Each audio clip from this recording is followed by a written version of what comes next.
Okay, it's been a few days. I want to talk about a play that I did on BBBY, Bed Bath Beyond.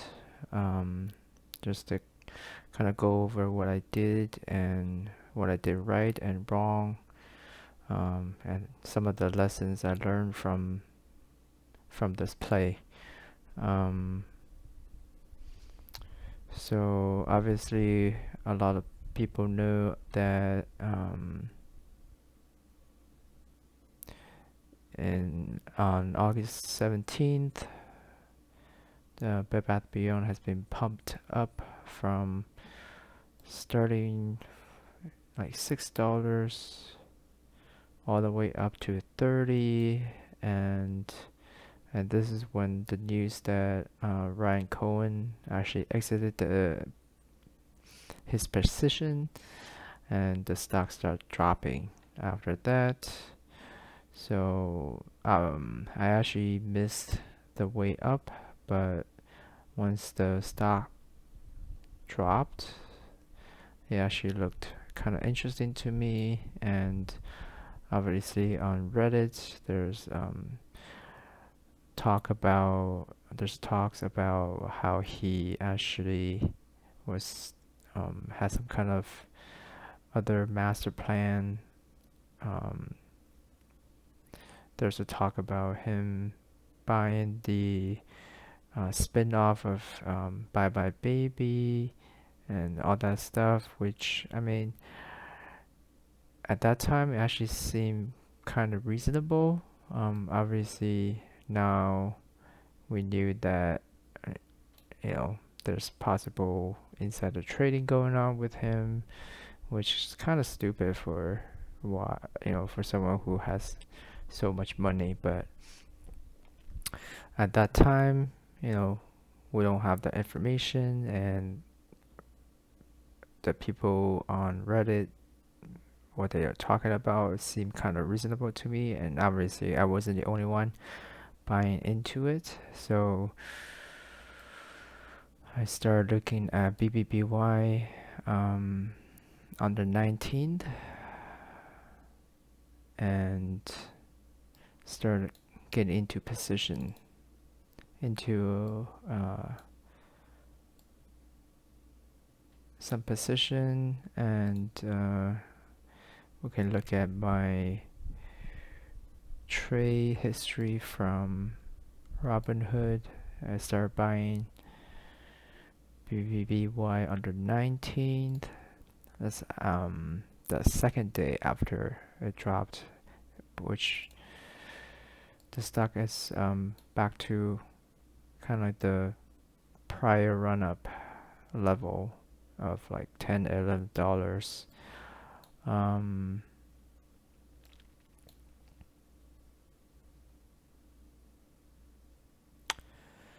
so I think it was correct that I started looking into possibly buying this, but I could have um, maybe waited a little bit longer, because we knew there's gonna be some kind of announcement with BBBY at the end of the month. So I could have waited a couple more days, because we saw that the price actually dropped even more, and it was the lowest on the 23rd. I got in on the 19th. I bought on the way down, but if I had waited a little bit longer, I could have gotten at a better position. So this is 3 days.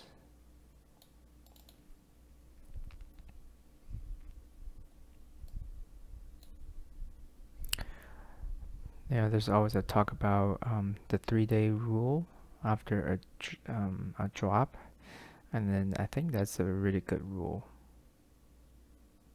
just so that the price settles at some point. We'll also see that there's a lot of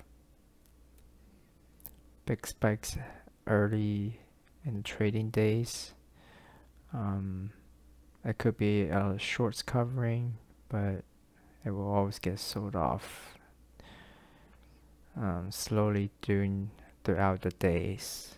And then I think the lowest was $8.50, and that was the lowest point of this play before the announcement.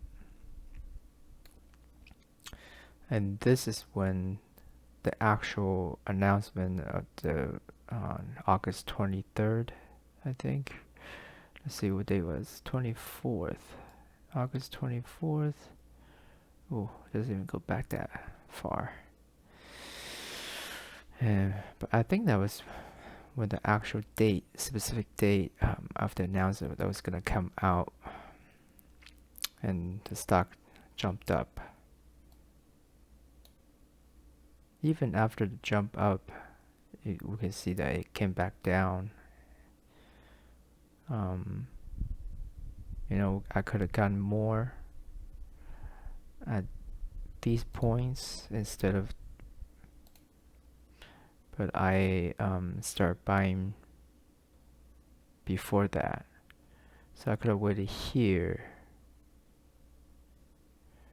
I mean, I bought more throughout the drop, but if I waited a little bit longer, I could have gotten in at a better price. 500 shares at $10 and some calls.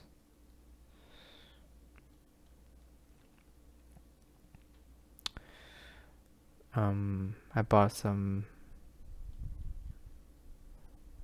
long dated calls. January 2023 calls for $1 on the 22nd. But after the announcement that there's gonna be an announcement, I started buying even more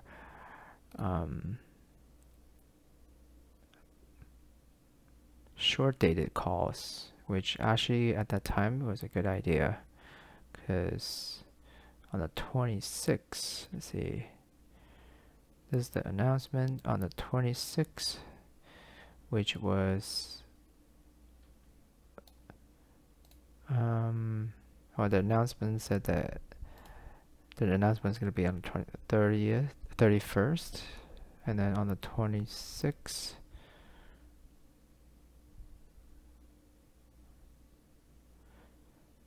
the price started kind of going up. So I bought some here, which is, let's see,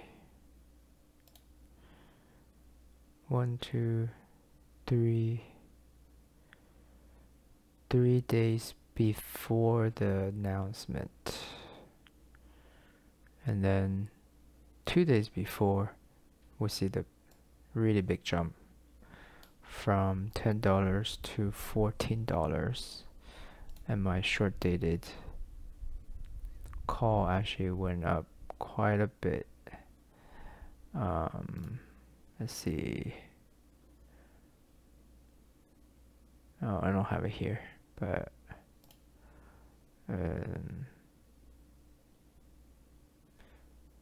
I bought the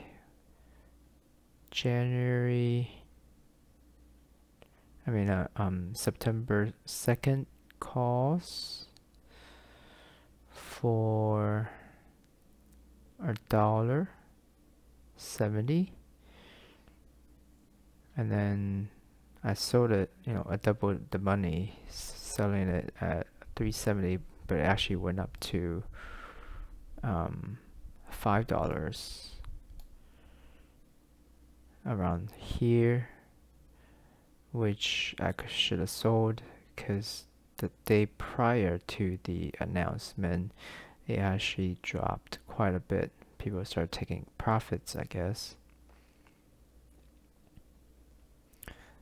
So I sold half of my short dated calls to get my money back for this part. But as you can see, I should have sold everything, because the announcement was nothing burger. and that's why the stock dropped. I started after the announcement, I started exiting my position because I knew that, it was nothing burger, and I didn't think the stock was gonna go back up, which was actually the right decision, but I could have sold a little bit later because I sold it around here when the stock dropped to $8-9, but it actually bounced back to almost $10, which is around where my entry is. So I could have recouped all my money back at that time, but I sold a little bit early because I was afraid that it might drop even more. So I exited around $9, all my positions, for a little bit of loss. In hindsight, I should have held a little bit longer because the event was a nothing burger, so the initial drop was probably a little bit excessive. That's why we see this little recovery a couple hours after the market opened. Should have kept it a little bit, and then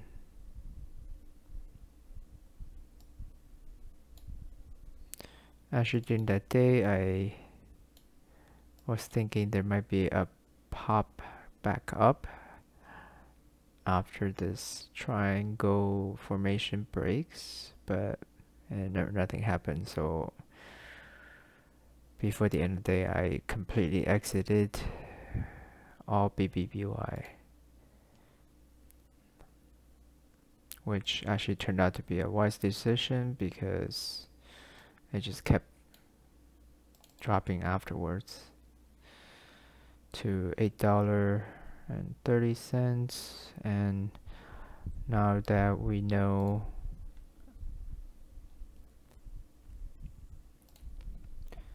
there's some crazy